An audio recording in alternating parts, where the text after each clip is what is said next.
Doy gracias a Dios porque me permite grabar este tema. Vamos a a continuar hablando acerca del canto de Moisés. Y repito que este canto de Moisés, que refleja la experiencia vivida por el triunfo de Moisés y de los israelitas sobre los egipcios que lo perseguían, es un modelo de alabanza donde se refleja el triunfo de los hijos de Dios en cada conflicto con el mal, en cualquier tipo de manifestación del mal. Este canto que vamos a comenzar a, a estudiar, a analizar en este momento, tiene tres estrofas. Cada una de las estrofas de este canto comienzan o nos hablan de la alabanza a Dios por su triunfo, por su victoria. Y en cada una de ellas predomina o se señala como predominante la omnipotencia de Dios venciendo al mal. El tema que está presentado en el versículo 1, que es este. Después que dice entonces Moisés y los israelitas entonaron este canto, el tema es este. Cantaré al Señor porque se ha magnificado grandemente echando en el mar al caballo y a su jinete.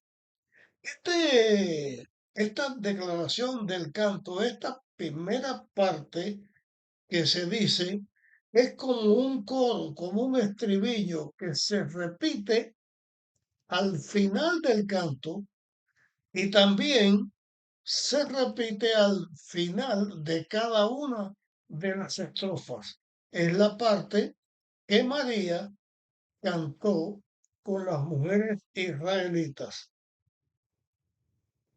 Y vamos ahora a señalar o a ir señalando la primera estrofa. La primera estrofa es la que está en Éxodo capítulo 15 y los versículos del 2 hasta el 5, eh, poniendo el versículo 1 como el estribillo que se va a cantar, pero así fue como se comenzó el canto. Se comienza, cantaré al Señor porque se ha magnificado grandemente, echando en el mar al caballo y a su jinete. El Señor es mi fortaleza y mi canción. Ahora este es el canto. Moisés canta, los israelitas cantan. Este canto fue compuesto por Moisés. Y las palabras son: el Señor es mi fortaleza y mi canción, y ha sido mi salvación. Este es mi Dios, a Él engrandeceré. Dios es mi Padre, a Él ensalzaré. Es la alabanza que se da a Dios porque es el poder. Moisés dice de Dios, es mi Padre, a Él ensalzaré. Y entonces señala una característica de Dios, porque Dios estuvo peleando con los israelitas estuvo peleando a favor de los israelitas en contra de los egipcios. Y señala a Dios como Salvador. Y entonces dice la manera en que Dios salva es mediante la victoria en una lucha contra el mal. Quiero decir aquí algo con respecto a esto, porque hay unas palabras que yo he estado repitiendo a lo largo de mis temas, no en cada tema, pero desde que comencé estoy señalando que en el mundo donde vivimos hay una lucha entre el bien y el mal. Hay una guerra real. En el mundo sabemos lo que son las guerras. Ahora mismo en el mundo hay guerras. Hay guerras de conflictos armados. Está habiendo una guerra Rusia y Ucrania. Está habiendo una guerra Israel y Hamas. Pero hay guerras de otros tipos también en política. El mundo es una guerra, es una batalla. La lucha contra el mal es una guerra real, porque la lucha entre el bien y el mal es la guerra que está detrás de todas las guerras. Es el pecado que ha entrado y se revela contra Dios y eso causa todas las demás guerras. Entonces, en el canto, Dios es el que da la victoria. Dios da el triunfo a sus hijos a través de todos los tiempos. Y dice el versículo 3 del canto, el Señor, varón de guerra, el Señor es su nombre. O sea, Jehová, Dios de guerra, Jehová es su nombre. El gran yo soy el que soy. Yahvé, es lo mismo, todos esos nombres que señala a Dios que lucha a favor de sus hijos para vencer al pecado. Y entonces se señala la victoria en esta primera estrofa, la victoria que se tuvo. Dice el versículo 4. Los carros de Faraón y su ejército echó en el mar. La flor de sus príncipes fueron humillados en el mar rojo. El abismo los cubrió como piedra. Descendieron a la profundidad. Aquí vemos en esta primera estrofa de este cántico de Moisés cómo se señala el poder de Dios para liberar lo que es Dios para nosotros, nuestro Dios, nuestro Padre, nuestro refugio, nuestra seguridad y cómo Dios batalló, luchó contra los egipcios, contra Faraón, echando en el agua a los carros, a los jinetes, al ejército de Faraón que entró al agua. Dice, los arrojó como una piedra, o sea, con el ímpetu de la piedra que cae y es destruida, se la traga el agua, el abismo destruye, así se ensalza el nombre de Dios y se señala la victoria que se tuvo contra Faraón.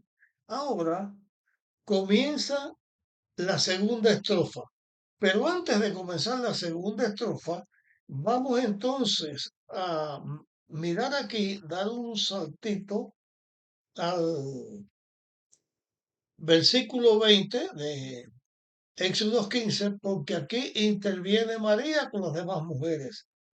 Dice, y María, la profetisa, hermana de Aarón, tomó un pandero en su mano y todas las mujeres salieron en pos de ella con pandero y con danzas.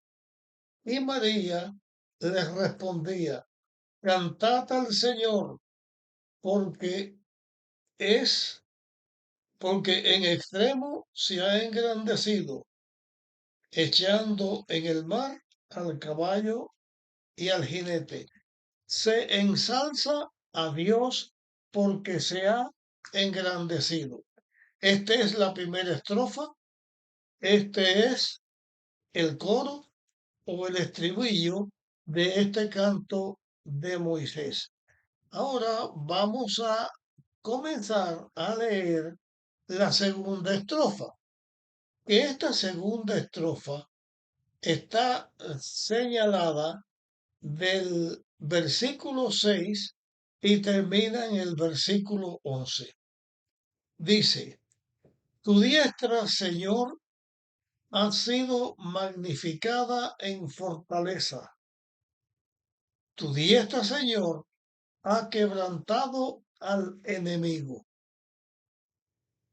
Aunque estamos analizando el canto de Moisés, hay algunas cosas, algunas explicaciones que yo quiero injertar en las declaraciones que estamos teniendo.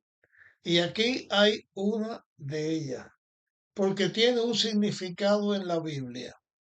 Cuando Dios creó al ser humano, al hombre y a la mujer, le dio mayormente a los seres humanos ser diestros, o sea, tener el uso predominante en la mano derecha. También Dios le dio a otros seres humanos la facultad de ser siniestros, ya no diestros, sino siniestros de siniestra, no de cosa mala, sino que es que tienen el predominio en la mano zurda.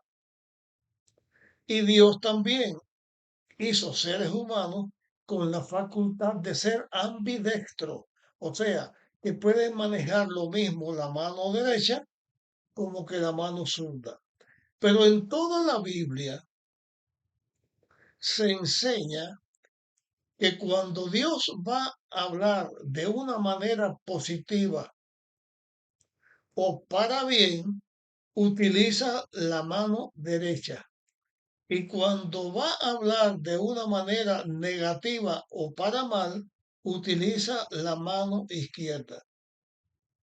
En el santuario, o cuando el sacerdote era consultado, manifestaba la voluntad de Dios señalando una luz en la mano derecha o una sombra en la parte izquierda, pero la Biblia dice que cuando llega el final y Dios separa las ovejas de los cabritos, o sea, cuando llegue el momento final, cuando se va a acabar la gracia de Dios sobre la tierra y donde se señalan los que se van a salvar y los que se van a perder, los que están señalados a la mano derecha son los que se van a salvar. Los que están señalados a la mano izquierda son los que se van a perder. Esto no tiene que ver con los conceptos políticos, no tiene que ver con la política, está señalando con lo que Dios dice y enseña. Por ejemplo, vamos a señalar algo que está enseñado en la Biblia. Cuando Zacarías estaba oficiando en el santuario, en el templo, estaba oficiando, el ángel se le aparece, el ángel Gabriel se le aparece y le dice que va a tener un hijo. Era el padre de Juan el Bautista. El ángel se le aparece en la parte derecha, como diciendo que era una bendición y que era una cosa cierta y que era buena y que era segura. Pero Zacarías no creyó y por eso se quedó mudo. Esto que ya hemos estudiado en la historia en nuestros temas que hemos estudiado y cuando hemos hablado de Juan el Bautista, pero señalo aquí una vez más la forma de usar la mano derecha. Que en este canto se diga, tu diestra, Señor, ha sido magnificada en fortaleza, tu diestra, Señor, ha quebrantado el enemigo, está hablando de la liberación que Dios dio en armonía con su buena voluntad de hacer triunfantes a sus hijos. Aquí se alaba a Dios, se alaba el poder de Dios, se alaba la grandeza de Dios y también la buena voluntad señalada por la diestra de actuar en favor de sus hijos en contra del mal. Versículo 7 dice, con la grandeza de tu poder has trastornado a los que se levantaron contra ti. Enviaste tu ira y los consumió como hojarasca. Señala la forma gloriosa en que Dios actuó. Para proteger a su pueblo, Dios usó su poder. La palabra ira aquí no se puede o no debemos entenderla como un ser humano con ira, porque es otro aspecto y es tan importante que a esto vamos a dedicarle un estudio completo, un estudio aparte completo, lo que es la ira de Dios, pero manifiesta el eh, el no estar de acuerdo Dios con todo el pecado y con todo lo malo que se hace. Dios no está en armonía con todo lo malo que existe. Dios es el que destruye a todo lo malo y es el que protege a sus hijos, que protege a su pueblo. En la Biblia hemos hablado en otros temas y volveremos a hablar en algún otro momento también, esto que señalaremos aquí. Aunque la Biblia dice que Dios es autor del bien y del mal, no significa que sea Dios el autor del mal, sino que cuando Dios hizo su creación a sus seres inteligentes y le dio la facultad de la elección, eso es libertad y eso es bueno. Pero cuando uno tiene facultad de elección, pues puede elegir una cosa o la otra. Elegir en contra de la voluntad de Dios, elegir en contra de la armonía con la ley de Dios es elegir el mal, es elegir el pecado, y eso es el pecado y eso fue lo que entró con Lucifer. Pero en este tema que está aquí, se señala que Dios se engrandece sobre el mal, se engrandece sobre el pecado, se engrandece contra todo lo mal que el pecado tiene y Dios triunfa poderosamente contra el pecado y contra todas las cosas malas. Llegamos a este tema, este análisis del canto de Moisés, hasta este momento. Terminamos aquí. Te pido que lo compartas con otro y lo continuaremos en nuestra próxima grabación. Hasta entonces.